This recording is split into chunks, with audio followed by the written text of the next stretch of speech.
Hola a todos y bienvenidos al podcast del Infinity Observer. Yo soy su anfitrión el día de hoy, Mauro Echeverría, y tengo el placer de contar con una invitada de lujo. Eh, ella es Chiara Marchesi, eh, diputada del Partido Republicano y también fundadora de este mismo partido.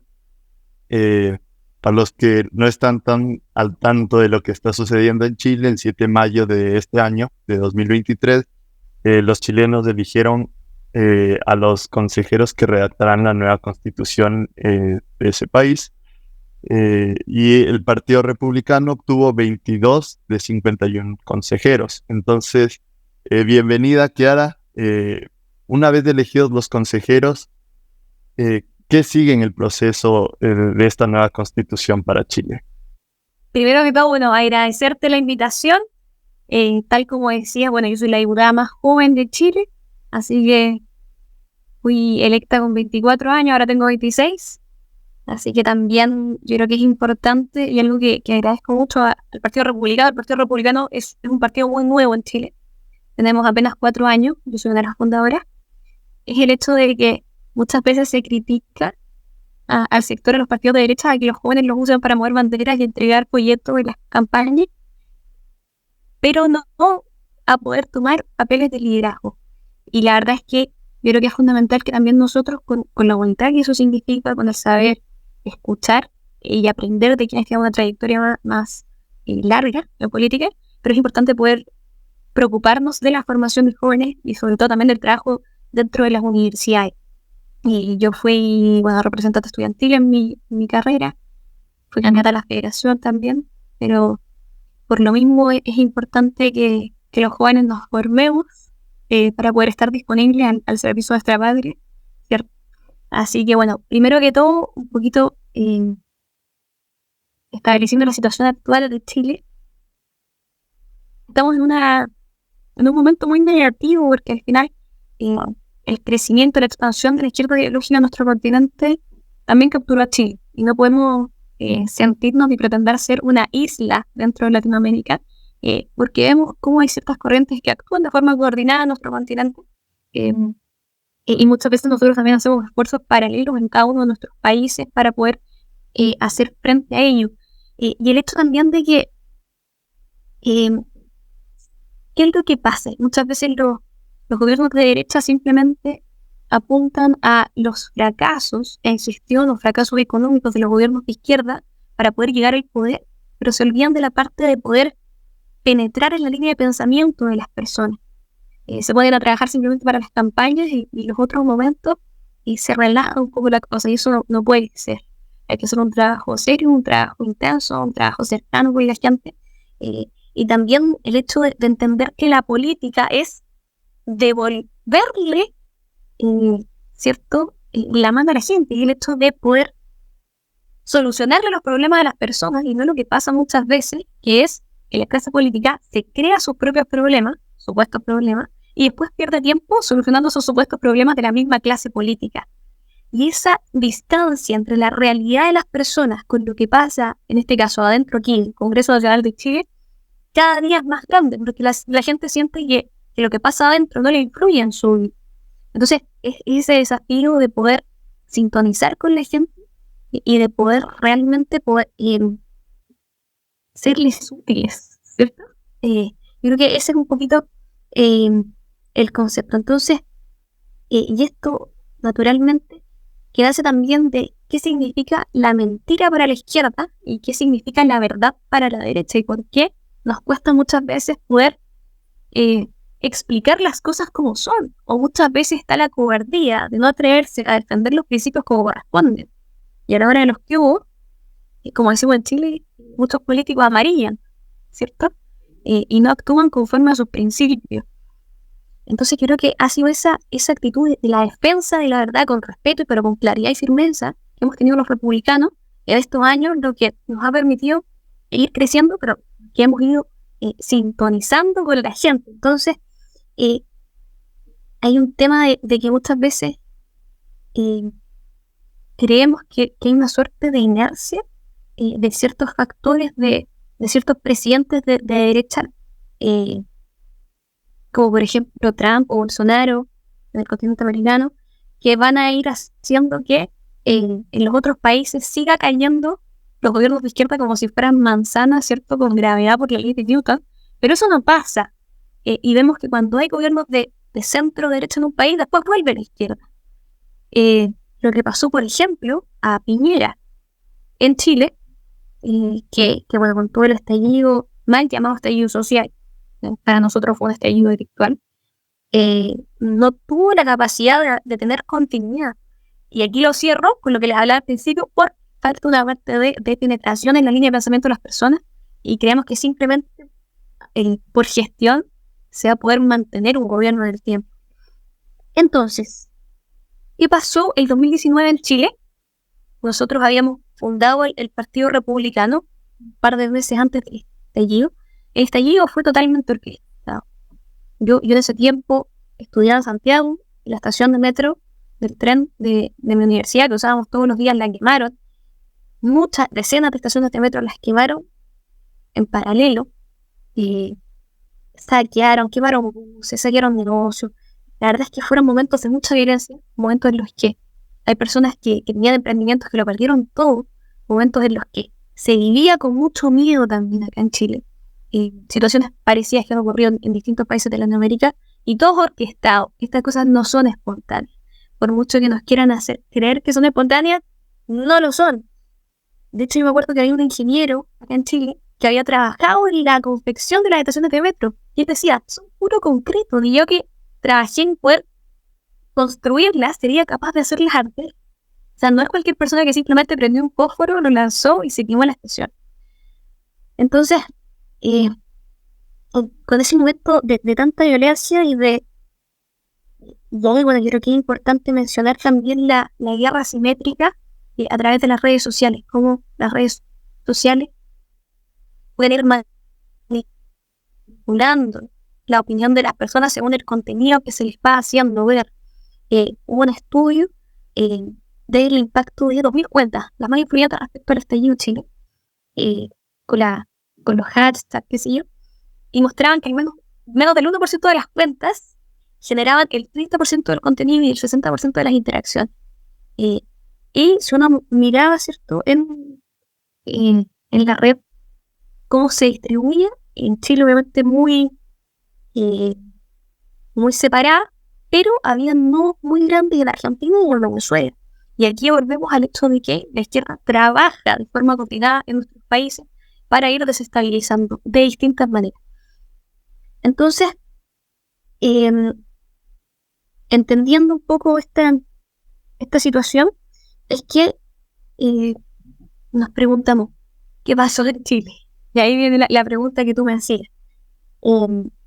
Después de este estallido, el gobierno de Piñera, con el cual yo tengo muchísimas diferencias, y por lo mismo nace el Partido Republicano, que es una opción distinta de derecha, una opción más políticamente incorrecta, por así decirlo. Y bueno, más joven también, si uno ve a los diputados, hay muchos que somos bastante jóvenes. Es el hecho de que ellos entregaron la Constitución de Chile. Creyeron que con eso iban a poder tranquilizar un poco la situación de violencia. Y la verdad es que poder entregar en bandeja la institucionalidad de Chile, lo que permitió a Chile poder crecer, desarrollarse. Naturalmente que no somos un país perfecto, tenemos muchísimo que seguir trabajando, pero era un país en el que teníamos oportunidades, un país que en algunas décadas las posibilidades de estudio aumentaron muchísimo, un país que se había desarrollado muchísimo, y le entregaba a la izquierda en bandeja la oportunidad de destruir nuestro país. Y en este momento se forma la Convención Constitucional para redactar un nuevo proceso constitucional. Es que allá en Chile le decían el mamarracho, no sé si se entenderá esa palabra en Ecuador, pero era un borrador constitucional hecho por la izquierda radical, para la izquierda radical, con temas que a los chilenos les molestaron muchísimo, porque se olvidaban de nuestras raíces, de lo que nos hace sentir orgullosos de ser chilenos. Yo creo que en el momento en el que se meten con el patriotismo de nuestra gente, la verdad es que les queda poco futuro. y eso se lo agradecemos a Dios totalmente, porque desde los emblemas patrios hasta, por ejemplo, en su ideal indigenista presentaban distintos tipos de justicia. Y para nosotros como chilenos, la igualdad de la ley es fundamental. Somos todos chilenos. Entonces, el hecho de que si dos personas cometían el mismo delito y van a pagar de manera distinta, la verdad es que no tenía ningún sentido y no correspondía, estaba mal. Y así muchos temas que eran de un socialismo duro, que vulneraba las libertades de las personas, afectaba la calidad de vida de las personas. Y eso los chilenos lo rechazamos con mucha fuerza. Con mucha fuerza. El año pasado, en el plebiscito, un 62% de los chilenos rechazamos ese borrador constitucional. Y tuvimos, como que nos volvió la misma al cuerpo, la verdad. Volvimos a tener esperanza de que no estaba todo perdido. Y que no le creíamos a las mentiras emocionales de la izquierda ideológica, un poco lo que les hablaba al principio. Entonces, pero lamentablemente, cierta clase política que se crea sus propios problemas, como ya hablábamos, después de que los chilenos rechazaron ese borrador constitucional, se les ocurrió volver a abrir un nuevo proceso para volver a intentar escribir una nueva constitución contra la voluntad popular de la gente. Nosotros obviamente no nos hicimos parte de esa negociación como republicanos, y por lo mismo yo creo que la gente nos apoyó tanto ahora en las elecciones en marzo para los consejeros, porque sentían que esos problemas que se estaban creando en la clase política estaban totalmente alejados de sus prioridades, de su realidad, y que más encima vulneraba la democracia popular que votó con fuerza rechazo en septiembre del año pasado. Así que ahora tenemos, ya hace algunas semanas que empezó a funcionar el Consejo Constitucional, y los republicanos tenemos una mayoría muy importante, precisamente porque hemos buscado sintonizar con la gente. Y la verdad es que, y yo creo que también porque no se nos han subido los humos a la cabeza, de que pasa mucho que una persona asume un cargo político y como que se transforma y se le olvida que somos todos chilenos y que estamos aquí porque es una oportunidad de servicio a nuestra patria. Entonces, el proceso ahora es escribir un borrador constitucional para todos los chilenos y para el futuro de Chile, dejar de dividirnos, que es lo que se ha preocupado hacer este gobierno, de generar siempre dividir a la gente en dos grupos y sembrar odio y generar odio entre las personas.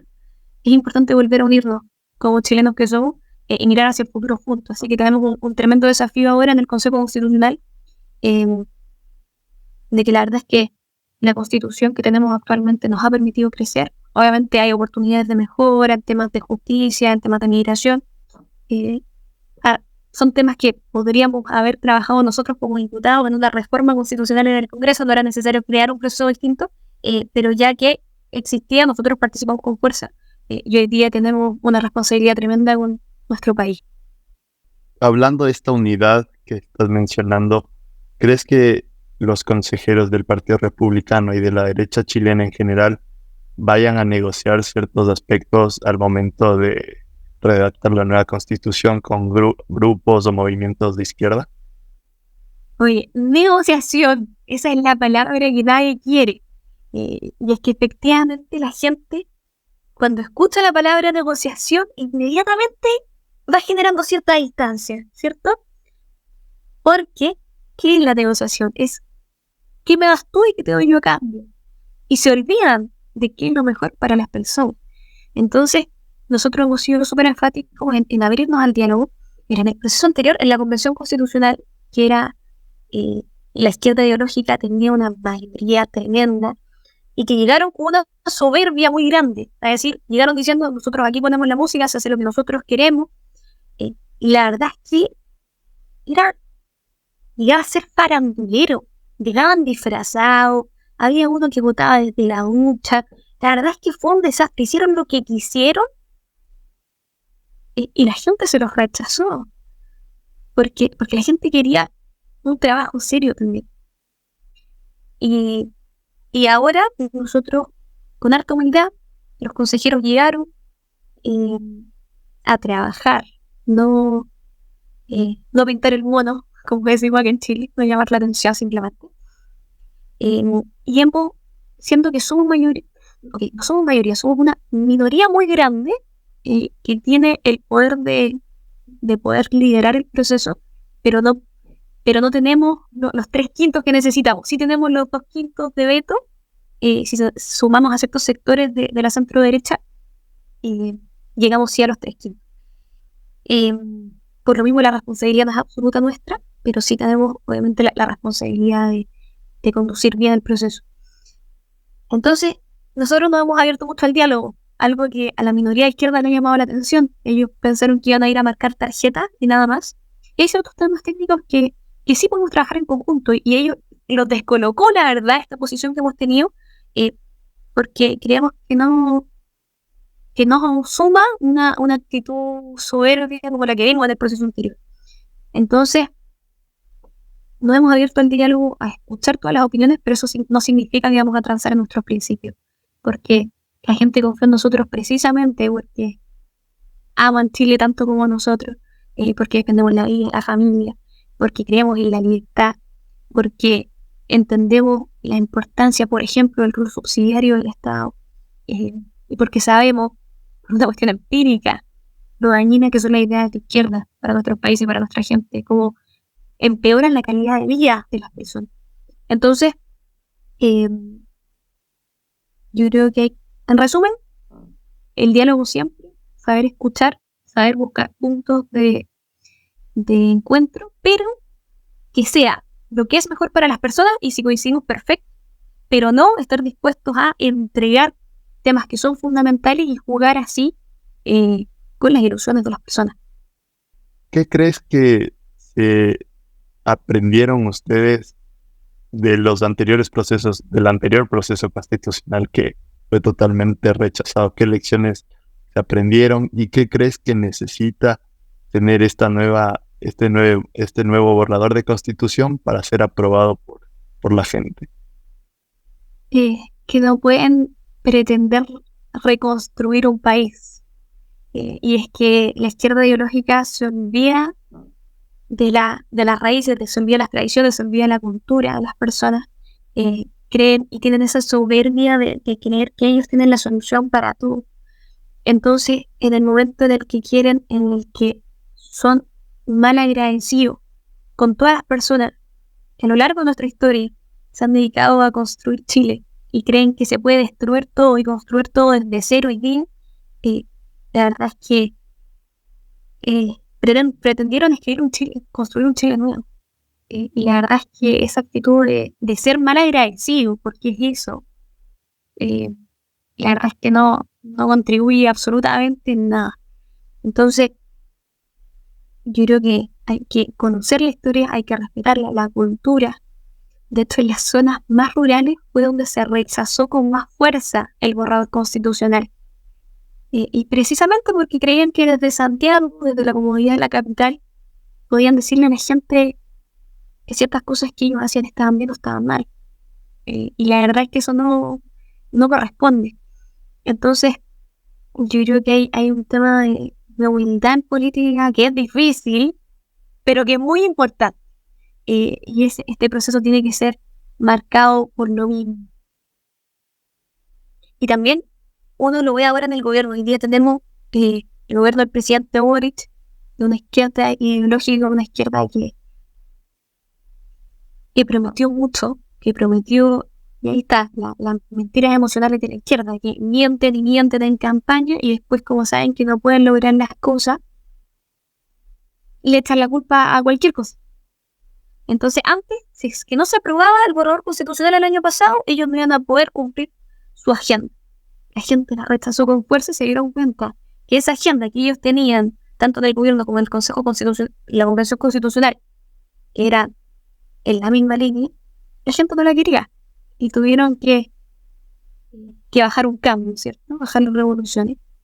Y hoy día estamos con una crisis del gobierno tremenda por el caso convenios, por traspasos directos de dinero a las fundaciones que he hecho, y Rejón de Podemos de España, de la izquierda ideológica de España, vino hace hace unos 5 años a Chile a mostrarles este modus operandi de cómo ir financiando desde el gobierno a sus iniciativas ideológicas, que son indicios de corrupción.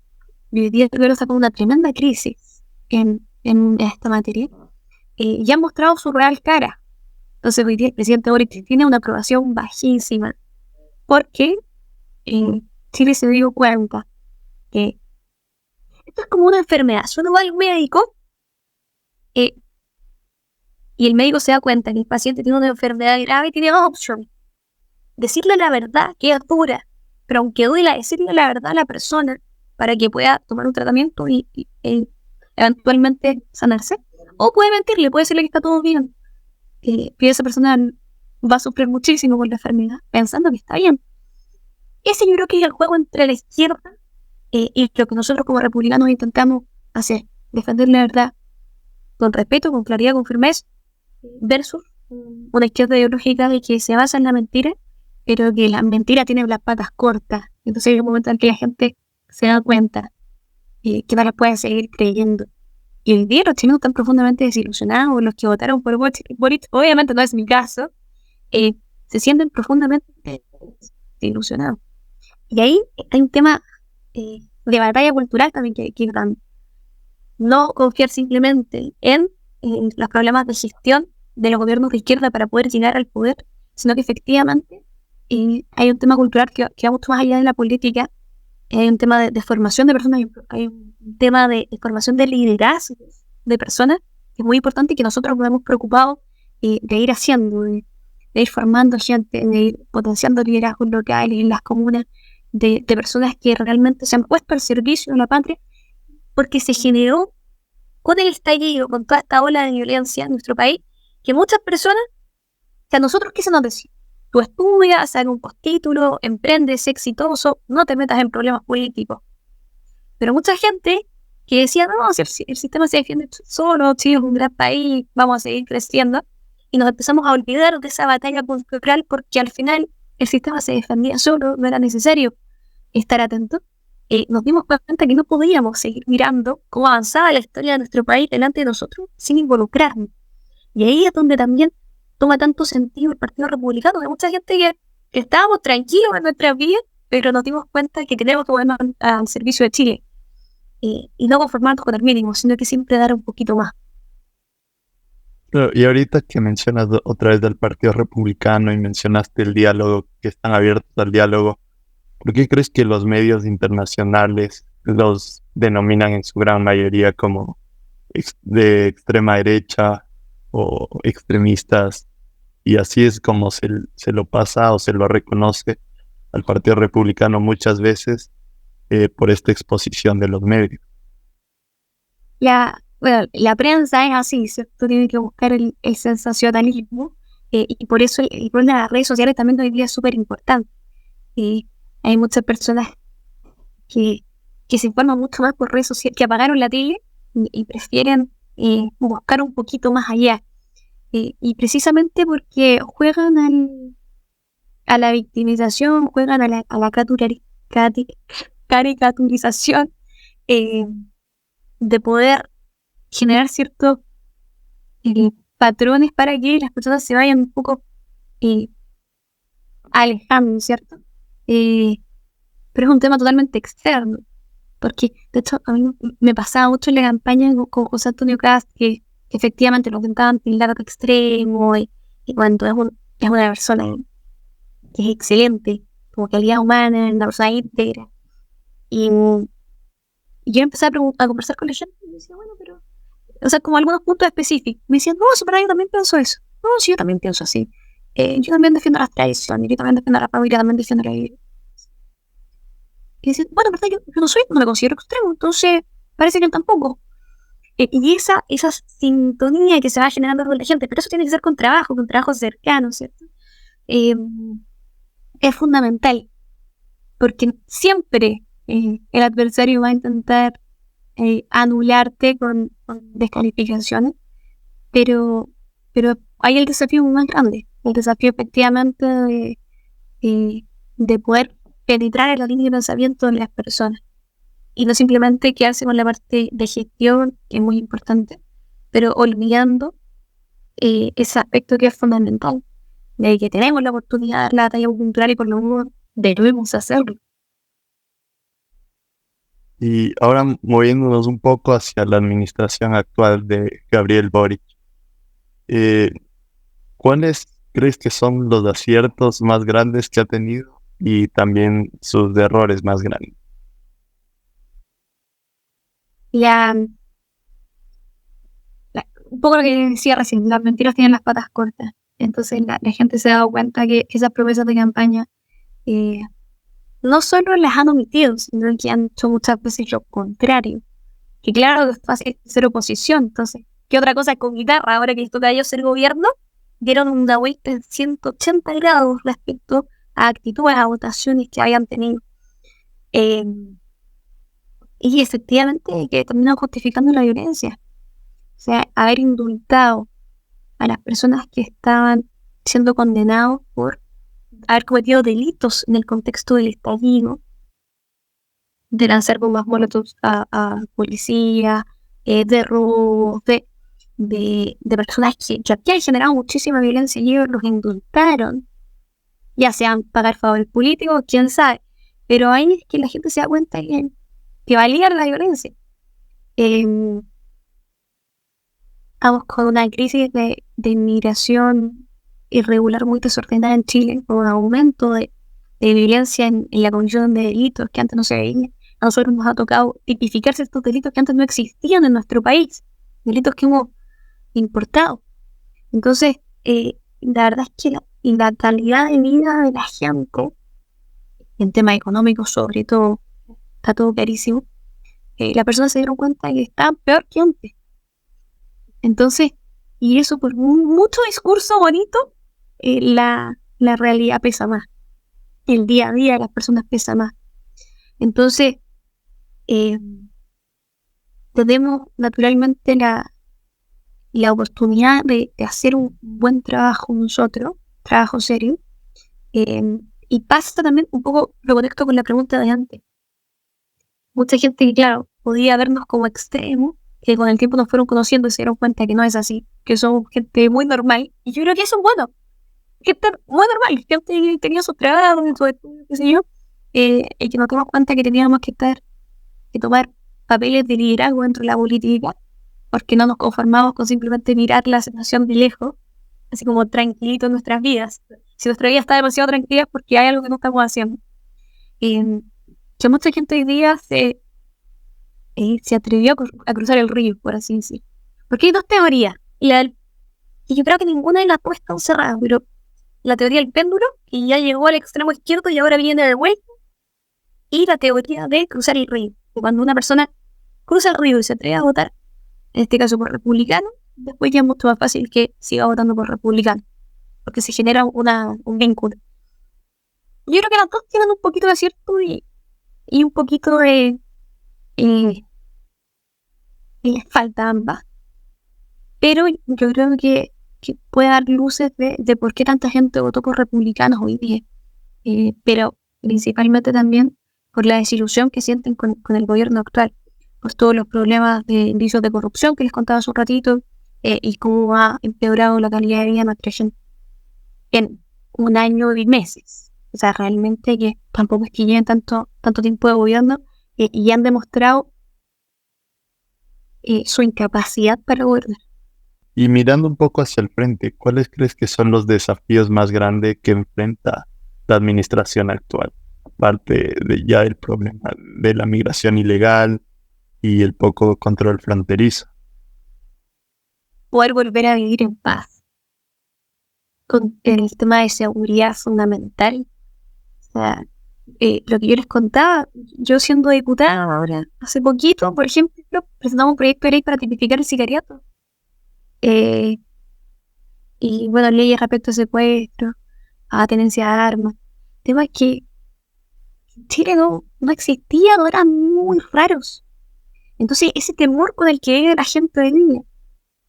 Y la verdad es que estamos con una crisis de seguridad tremenda. Porque al final necesitamos la seguridad. permite el desarrollo en todos los aspectos de la vida. El hecho de que la gente se enreje en sus casas y los delincuentes anden sueltos en vez de que los delincuentes estén tras las rejas donde deberían estar. Por eso también hoy día en el Consejo Constitucional tenemos un desafío respecto al tema judicial, un ministerio público que es muy importante. Cómo le faltaron el respeto a nuestras policías. O sea, los chilenos somos orgullosos de lo intachable que son nuestras policías. Y de hecho, en el último año tenemos muchos mártires de carabineros. Y la verdad es que yo creo que eso también sensibilizó mucho a la gente, darnos cuenta de que por mucho que los intentaron, los hicieron hasta refundar, por mucho que hablaron mal de ellos, que los insultaron, que muchos trataron del gobierno, los insultaron, los juzgaron de forma injusta. Han sido quienes han permitido que Chile se mantenga en pie. Entonces, que se arriesgan cada día por el bienestar de todos nosotros. Entonces, vemos incluso un cambio de discurso por parte del gobierno, en 180 grados, insisto, pero lamentablemente es un discurso que no se ha concretado en la realidad. Y tienen que sintonizar con la gente. Tienen que dejar de lado su fanatismo ideológico y preocuparse de la realidad. O sea, hoy día estamos a puertas de los 50 años del pronunciamiento militar en Chile. El gobierno lo único que hace es hablar de eso. Y quieren ponerle nombre Salvador Allende. Fue el peor presidente de la historia de Chile. Tenía a nuestro país en la más absoluta miseria. Nuestros abuelos lo sufrieron muchísimo. Y se dedican a ponerle nombre Salvador Allende en los hospitales, a la calle, a todo. Y ir a ver la serie en La Moneda. La casa de todos los chilenos la usan para grabar series políticas. Y suma y sigue. La gente está aburrida. No quieren que nos sigan dividiendo. Queremos unirnos, queremos mirar hacia adelante. Entonces, un gobierno que insiste con temas ideológicos cuando la realidad de las personas hoy día está tan compleja, genera una desconexión tremenda. Entonces tienen que dejar esos gustitos ideológicos de lado y preocuparse de la calidad de vida de los chilenos. Ese es el gran desafío y en lo que nosotros tanto hemos insistido. Bueno, eso era todo, se pasó la media hora muy rápido. Muchas gracias, Yara, por haberse dado el tiempo de participar en este episodio del Infinity Observer, del podcast. Y también quiero agradecer a todos los que están viendo este capítulo y pueden seguirnos en Twitter, LinkedIn, Facebook, YouTube, BitChute y muchas otras redes. Así que eso y muchas gracias a todos. Oye, un abrazo grande, muchas gracias. Está muy bien.